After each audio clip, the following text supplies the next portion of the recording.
Good morning বলবো না, আজকে বলবো গুড আফটারনুন। আর আমি চলে এসেছি জোয়ার ভাটার সংসার নিয়ে। আমি পারমিতা। আর আশা করছি তোমরা সবাই খুব খুব খুব ভালো আছো, সুস্থ আছো এবং অলওয়েজ হ্যাপি হ্যাপি আছো, হাসি খুশি আছো। গুড আফটারনুন এই কারণেই বলে আজকে শুরু করলাম, কারণ আমার আজকে ব্লগটা শুরু করতে অনেক দেরি হয়ে গেছে। সকালবেলা উঠে তাড়াহুড়ো করে কাজ বাজ সেরে টেরে নিয়ে স্নান টান করে ঠাকুর ঘরে বসেছিলাম। তার কারণ হচ্ছে আজকে যেহেতু সানডে, তোমরা যারা আমার নিয়মিত ব্লগ দেখো তারা তো নিশ্চয়ই জানো সানডে করে সকালবেলা স্যার আসেন আমার ছেলে 10:30টায়। তো এই জাস্ট উনি গেলেন, যাওয়ার পর ঘরে ঢুকে আমি ব্লগটা শুরু করলাম। তো এই আজকে হচ্ছে 14 জুলাই, সানডে। তো সবাইকে প্রথমে বলবো হ্যাপি সানডে। আবার মাঝে মাঝে একটু করে বৃষ্টি হচ্ছে, তো কিন্তু গরম তো কমে না, কিটকিটে গরম একদম। তো আজকের দিনে যাদের জন্মদিন এবং বিবাহবার্ষিকী তাদের সকলকে জানাই আমি আমার পক্ষ থেকে, আমার পরিবারের পক্ষ থেকে এবং সকল দর্শক বন্ধুদের পক্ষ থেকে শুভ জন্মদিন এবং শুভ বিবাহবার্ষিকী। তোমরা সবাই খুব ভালো থেকো, সুস্থ থেকো, আনন্দে থেকো। অ্যাকচুয়ালি আমার কথা বলতে কষ্ট হচ্ছে খুব, যার জন্য কেটে কেটে যাচ্ছে। তারপর তোমার শরীরটা খুব খারাপ লাগছে, প্রচণ্ড পরিমাণে ঠান্ডা লেগে গেছে আর কিরম জ্বর জ্বর লাগছে, যার জন্য আমার কথাটা না মানে বলতে বলতে হয়ে যাচ্ছে। একটু বানিয়ে গুছিয়ে নিও, ওকে? তো বলেই দিলাম আজকের দিনে যাদের জন্মদিন এবং বিবাহবার্ষিকী তাদের সবাইকে আমার তরফ থেকে শুভ জন্মদিন এবং শুভ বিবাহবার্ষিকী শুভেচ্ছা, ভালোবাসা। And of course happy birthday to me. আজকের দিনে আমারও জন্মদিন। তো এই যে আমার কন্যাও বেরিয়ে এসছে, বেচারি এতক্ষণ বন্দি ছিল, স্যার এসেছিলেন তো ওই জন্য ওর গোজরে বন্দি ছিল। ওর ভয়েতে একটা মজার ব্যাপার কি জানেন, স্যার ওই স্যারের গলার আওয়াজটা একটু বেশি, ঠিক আছে? উনি ভালো কথাই বললেন কিন্তু উনি আস্তে কথা বলতে পারেন না, ওনার গলার আওয়াজটা একটু জোরে। এবারে এই ঘরে বসলে যেহেতু ফ্লাফি ওখানে থাকে, স্যার মানে জোরে কথা বলতে পারে না। এমনকি ও যদি অন্যায়ও করে ওকে বকতে পারে না। তার কারণটা হচ্ছে কি, যেই ওর দাদাকে কিছু বলবে বা একটু জোরে কথা বলবে, ফ্লাপি অমনি বিছানার উপর উঠে দাঁড়িয়ে পড়ে একদম চিৎকার শুরু করবে, মানে ও ভাবে ওর দাদাকে বকাবকি করছে স্যার। এবার সেই ভয়েতে একদিন ওরকম হয়েছে, সে আমাকে এসে লাস্টে থামাতে হয়েছে ভয় টয় দেখিয়ে। ওর রীতিমতো চেঁচাচ্ছে স্যারের ওপরে, টেম্পার নিয়ে নিচ্ছে একদম। সেই দিন থেকে স্যার এই ঘরে যেদিন করে পড়াতে বসে, মানে সানডে করে, সেদিন করে কি করেন, উনি জোরে কথা বলতে পারেন না, কিন্তু গরমের জন্য উনি কি করবেন, পেরে ওঠেন না ওই ধারের ঘরে, যার জন্য এই ঘরটায় পড়াতে বসেন। মানে হাসিও পায়, মজাও লাগে, আর কি বলবো। তো যাই হোক, চলো আজকের দিনটাকে এখান থেকে শুরু করা যাক। আজকে আমার শরীরটা খুব খারাপ। আর আজকে যেহেতু ওই যে বললাম আজকে আমার জন্মদিন, তো সেই হিসাবে আমার বর বললো তোমাকে কিচ্ছু রান্না করতে হবে না, শুধু ফ্লাফির জন্য একটু চিকেনটা সেদ্ধ করে নাও আর একটু ভাত করে রাখো। আজকে আমরা ওরা বাইরে কাজে গেছে একটু, আজকের দিনে একটা লাস্ট কাজ আছে, যে কাজটা চলছে, তো সেই জন্য আজকে ওদেরকে যেতেই হবে, অ্যাবসেন্ট করলে চলবে না। বৃষ্টি হয়েছিল বলে দুদিন ওরা কাজে যেতে পারেনি, না হলে গত পরশু কাজটা শেষ হয়ে যাওয়ার কথা ছিল। তো আজকে ওদের লাস্ট কাজটা শেষ করে আসতে হবে, তো সেই জন্য যেতেই হলো। তো বললো কিছু করতে হবে না, আমাদের খাবার যেখান থেকে আনা হবে তোমাদেরও খাবার আজকে দুপুরবেলা আনিয়ে দেবো, রান্না করতে হবে না। আর বিকেলবেলা এসে দেখছি কিছু রান্না বান্না করবো আমি, তোমায় কিছু করতে হবে না। তো অ্যাকচুয়ালি আজকের এই দিনটাতে আমরা কোনো বছর এখানে থাকি না, কোনো বছর এখানে থাকি না। আজকের এই দিনটাতে আমরা দীঘায় চলে যাই, কিন্তু এবছরে হলো পুরো উল্টো হয়ে গেল, মানে ঠিক গত মাসে আজকের দিনে আমরা ওখানে ছিলাম, গত মাসে আজকের দিনে আমরা ওখানে ছিলাম, ঠিক আছে? কিন্তু এই মাসটা খুব সকাল থেকে মনটা খারাপ লাগছে, যে গত বছরেও দেখো আমার ব্লগে আছে যে আমরা দীঘাতে গিয়ে সেলিব্রেশন, হ্যাঁ সেলিব্রেশন করেছিলাম। দীঘাতে গিয়ে খুব সুন্দরভাবে সেলিব্রেশন করা হয়েছিল, আমার ছেলে, হাজব্যান্ড আর আমি তিনজনে মিলেই করেছিলাম, বাট ওটাই খুব সুন্দর ছিল। তো মনটা একটু খারাপ লাগছিল যে এবারে দীঘায় যেতে পারলাম না। তো আমার বর বলছিল এখানেই সমস্ত কিছু অ্যারেঞ্জমেন্ট করবে, একটা কেক কাটবে, ছেলে আর বর মিলে ঝোঁক তুলেছিল। তা আমি খুব জোর বকা দিই, কারণ কি আমার একদম পছন্দ নয় ওগুলো। বাইরে গিয়ে করি, দীঘাতে গিয়ে করি সেটা ঠিক আছে, বাট বাড়ি যে আমি করি না, তার কারণ কি, অ্যাকচুয়ালি আমার ছোটবেলা থেকে কখনো জন্মদিন হয়নি, হয়তো কথাটা আমি আগেও বলেছি আমার কোনো এতে ব্লগেতে। আমার বাবা বলতেন মেয়েদের নাকি জন্মদিন, অন্নপ্রাশন এসব করতে নেই, জানি না কেন। তো সেটা কখনো করা হয়নি। বাট আমার মামার বাড়ির থেকে আমার ছোট মামা ছোট মাসি অনেকবার লুকিয়ে লুকিয়ে করেছে, ছোট ছোট করেই করেছে, মানে ওই একটু ভালো মন্দ খাওয়া দাওয়া, একটু টুকটাক কয়েকটা গিফট, একটা নতুন ড্রেস, তো ব্যাস এই অবধি। আর বিয়ের পর থেকে আমার বর করে বলতে একবার বড় করে হয়েছিল বিয়ের পর, কিন্তু ওই যে কিছু লোক থাকে না যাদের কিনা চোখ টাটায়, যতই তাদের জন্য যা খুশি করো না কেন, তো ঠিক সেই অবস্থায় হয়েছিল। এই বাড়ির লোকেরই চোখ টাটিয়ে গেছিল যে বাড়ির বউয়ের জন্মদিন হবে, আবার আমার বাপের বাড়ির লোকেরা এসেছিল, খেয়েছিল দিয়েছিল, আনন্দ করেছিল, ওরাও খেয়েছিল, ওদেরকেও না খাইয়ে রাখিনি, রীতিমতন ওরাও খাওয়া দাওয়া করে আনন্দ করেছিল। আমি কখনোই কাউকে অসম্মান করিনি, কিন্তু ওই যে চোখ টাটানো, আর সেটার থেকেই হয়তো একটা নানান বাজে সিন ক্রিয়েট টাইপের হয়েছিল, একটা মারাত্মক বাজে রকমের অশান্তি ঝামেলা হয়েছিল। তারপর থেকে আমি এই বাড়িতে আর কখনো আমার বার্থডে সেলিব্রেট করি না। তো যাই হোক, সেই থেকে আমারও মনটা হয় যে না আমি বাড়িতে করবো, তো সেই থেকে আমরা দীঘাতে চলে যেতাম। তো এবছর আর হলো না, তো চলো বাড়িতে বসেই। কিন্তু আমার বর আর ছেলে বলেছিল বাড়িতে করবে, কিন্তু আমি একটা বকা লাগিয়েছি যে না একদম এখানে কিচ্ছু না। তো আমার বর বলেছে ঠিক আছে, কেক ফেক না কাটি, কমসে কম খাওয়া দাওয়া তো করতেই পারি, জন্মদিন হিসাবে মনে করবো না, আমরা তো সানডে করে ভালো মন্দ খাওয়া দাওয়া করি, মাটন টাটন নিয়ে আসি, দেন সেটাই মনে করবো যে আজকে সানডে, সেই হিসাবে আমরা খাওয়া দাওয়া করছি। তুমি মনে করবে কেন যে আজকে তোমার জন্মদিন? আজকে সবাই একটু জোশে আছি, আসলে এনার্জি পেয়ে গেছি, বাড়ির নারী শক্তির জন্মদিন তো এই জন্য। ওকে, তো দেখা যাক। কিন্তু আমি ঠিক কতটা কি থাকবো বুঝতে পারছি না, ভাই ব্লগটা কতটা কন্টিনিউ করতে পারবো, কারণ আমার কিন্তু আমি বুঝতে পারছি আমার জ্বর আসছে। ঠিক আছে, এসির তলায় বসলাম এই জাস্ট এসে, কারণ কি আমার খুব গরমও লাগছে, এখনো পর্যন্ত ঠান্ডা লাগাটা শুরু হয়নি। আমাদের একটা অসুবিধা আছে, জ্বর এলে গরম লাগে। না না, ঠান্ডা লাগে ঠিকই, তখন আবার ওই ঘরে গিয়ে শুয়ে থাকতে হয়, ছেলের কাছে বকুনি খেতে হয়, এটা সবারই হয়। ওর যখন জ্বর হয় ও বলে ঠান্ডা লাগছে বন্ধ করো, তখন আমার হয়তো খুব গরম লাগছে, আমার কাছে বকুনি খায়। আবার আমার যখন জ্বর হয় তখন ওর গরম লাগে, ন্যাচারালি গরমটাও তো কম নয়, এবার যা জ্বর হচ্ছে তার ঠান্ডা লাগছে, সেখানে বাকিরা তো অনেক গরমে কষ্ট পেয়ে মরতে পারে না, না? তো এই হয়ে যায় একটা প্রবলেম। বাট আমার এখনো পর্যন্ত ঠান্ডা লাগাটা শুরু হয়নি, খুবই গরম লাগছে, এবং ঘরে বসেছিলাম সর্দিরেতে আরো যেন কষ্ট হচ্ছিল। তো আমি একটু শ্যাম্পু করলাম আজকে, তার কারণ কি দুদিন পরপর বেরিয়েছিলাম, যে আমি একদিন ছেলের স্কুলে মিটিংয়ে গেলাম গত সপ্তাহে, তারপরে কালকে বেরিয়েছিলাম, পুজো দিতে গেছিলাম। তো ওই যে ঘামটা হয় না, তারপরে সকালে কাজ বাজ করে আমার মাথায় যে ঘামটা বসে না, ওটা পুরো বসে গেছিল, আর একটা কিরকম চিটচিট করছিল, রোজই করবো করবো বলে। অ্যাকচুয়ালি আমি তো চুলেতে কোনো রকম দিই না, কন্ডিশনার অ্যাপ্লাই করি না এখন, লেবুটা দিই, লেবুর রসটা তোমাদেরকে তো শেয়ার করেইছিলাম, বাট লেবু ছিল না বাড়িতে, তো সেই জন্য আমি শ্যাম্পু করতে পারছিলাম না। আর কন্ডিশনার হিসেবে একটা কিছু যদি না দেওয়া হয় চুলটা বহুত রাফ হয়ে যায়, সে যে পড়ে যায়, কিরকম জ্বর টাইপের পড়ে যায়। তো ওই আজ আনবো কাল আনবো, আজ দেবো কাল দেবো, এই করে করে হয় না। ওটার জন্যও হতে পারে সর্দিটা লাগলো, কারণ কি ঘামটা বসে চুলগুলো আমার যখনই ওরকম হয়ে যায় না, আমি দেখেছি আমার শরীর খারাপ লাগে।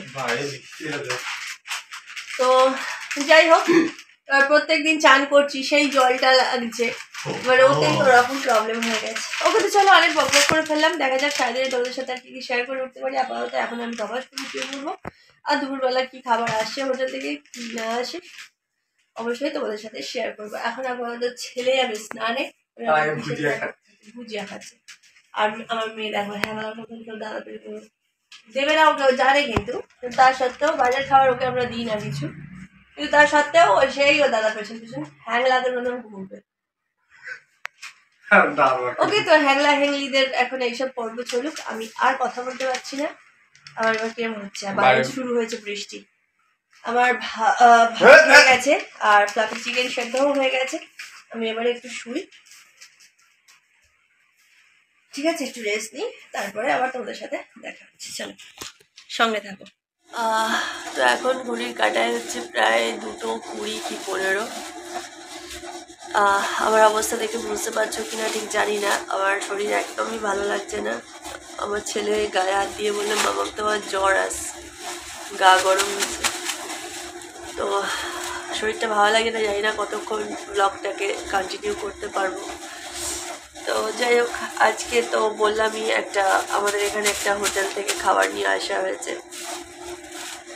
তো আমার হাজব্যান্ডের কোম্পানির ছেলেরাই এসে দিয়ে গেল।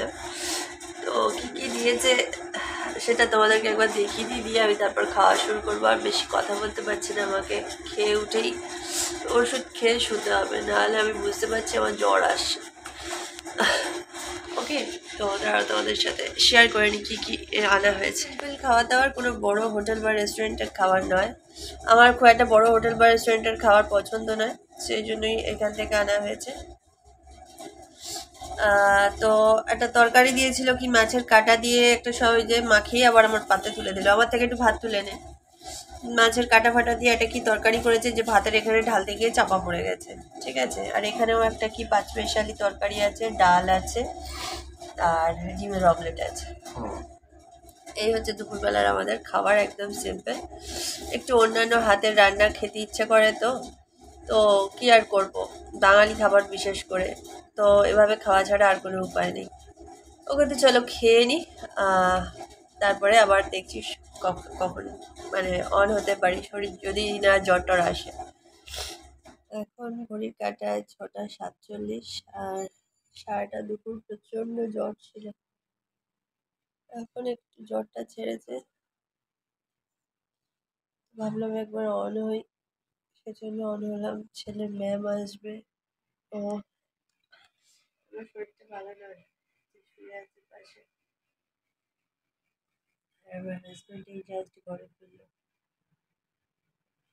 দুপুরবেলা আমরা খেয়েছিলাম, বাসন কয়েকটা আছে সেইগুলোকে মারছে আমার। হ্যাঁ, রাত ধোয়া হয়ে গেছে, আমার সবগুলো মারছে। আর আমার সর্দি হলে কি হয়, একটা খুব বড় প্রবলেম হয়, যেটা আমার সাইনাসের প্রবলেম আছে। তো এসবগুলো থেকে এত যন্ত্রণা হয়, প্রচন্ড যন্ত্রণা হয়, খুব কষ্ট হয় যার জন্য। তো জানি না কতক্ষণ ব্লগটা কন্টিনিউ করতে পারবো, দেখি, চেষ্টা তো করে যাচ্ছি, ঠিক আছে। বেশি কথা বলতে পারছি না, গলায় ব্যথা হচ্ছে। তো এখন বাজে 9:10, মানে 8:50। তো আমার ম্যাম পড়িয়ে গেলেন, প্রায় আধ ঘন্টা হতে চললো, মানে 8:30টায় পড়িয়ে গেছেন। তো 8:50 বাজে, 20 মিনিট হলো।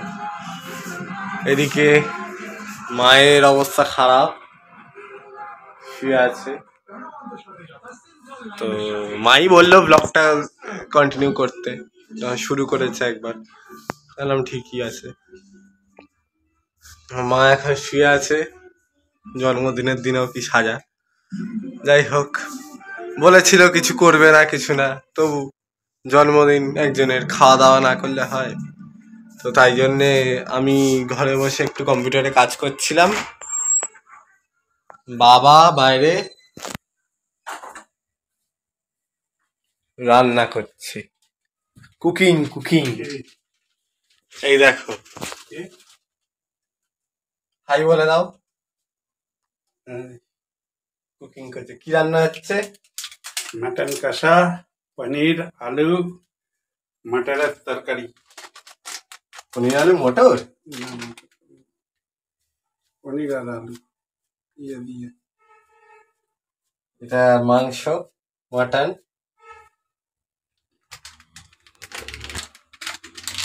আর এটা সবজি। যাই হোক, তো বাবাকে ডিস্টার্ব করে লাভ নেই, বাবা করছে করুক। আর এদিকে আমারও শরীরটা খারাপ, ওই জন্য এখানটা গোছানো হয়নি, গুছিয়ে নেব। দেখি মায়ের ঘর, ওই বাবা জিজ্ঞেস করছে মাংস কষা করবে না ঝোল ঝোল করবে। একটু ঝোল থাকবে কিন্তু কষাই, আর এই যে মশলা বেশি। আমার বোন ফ্লাফি রানী ফরফরানি লেজ নিয়ে ফরফর করছে, দরজা আটকাই নিয়ে যেটা বলছে।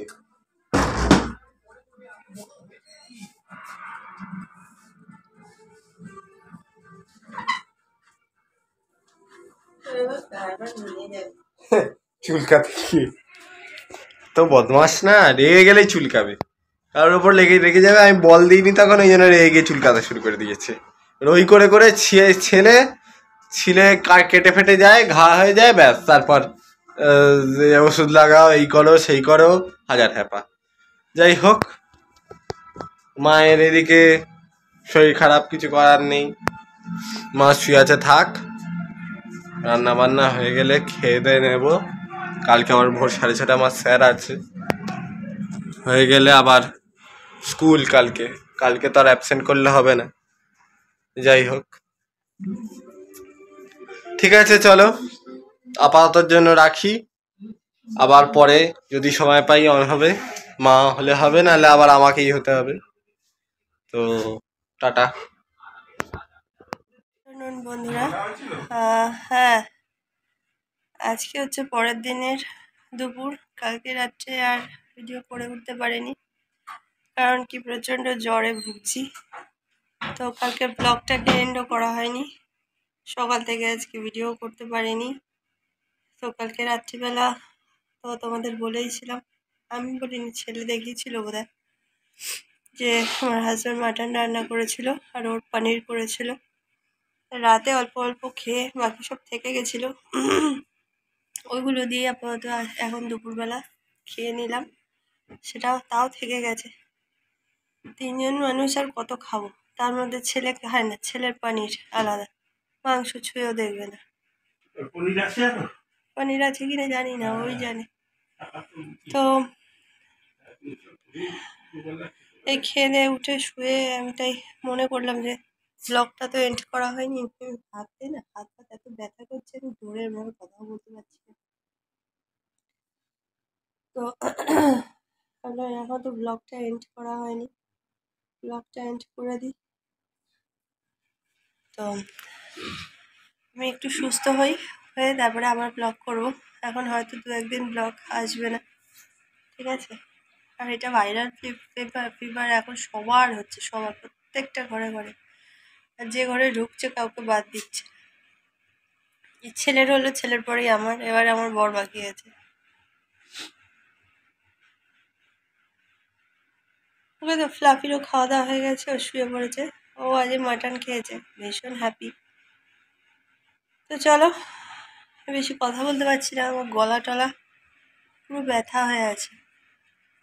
আর হাঁচি দিয়ে দিয়ে না আমার সে পেট থেকে এই অব্দি যেন আরে কেমন হয়ে গেছে, এত হাঁচি হচ্ছে। যখন একসঙ্গে হাঁচিগুলো শুরু হচ্ছে, একসঙ্গে 6টা 7টা 8টা 9টা এরমভাবে হাঁচি হচ্ছে, মারাত্মক জোর লেগে গেছে। আর আমার সাইনাসের প্রবলেম আছে, তো মাঝে মাঝে প্রচণ্ড যন্ত্রণা হচ্ছে, মাথা টাথা কপাল টপালগুলো, চোখটা পর্যন্ত আমি ঠিকভাবে তাকিয়ে করতে পারছি না। ওকে, তো চলো বেশি কথা বলবো না, আজকে ব্লগটাকে এখানেই শেষ করে দিচ্ছি। শিগগিরই আবার নতুন ব্লগ নিয়ে আসার চেষ্টা করবো। ততদিন তোমরা সবাই খুব ভালো থাকো, সুস্থ থাকো, অলওয়েজ হাসি খুশি থাকো, হ্যাপি থাকো। তো দেখা হচ্ছে নেক্সট ব্লগে, ততক্ষণের জন্য টাটা।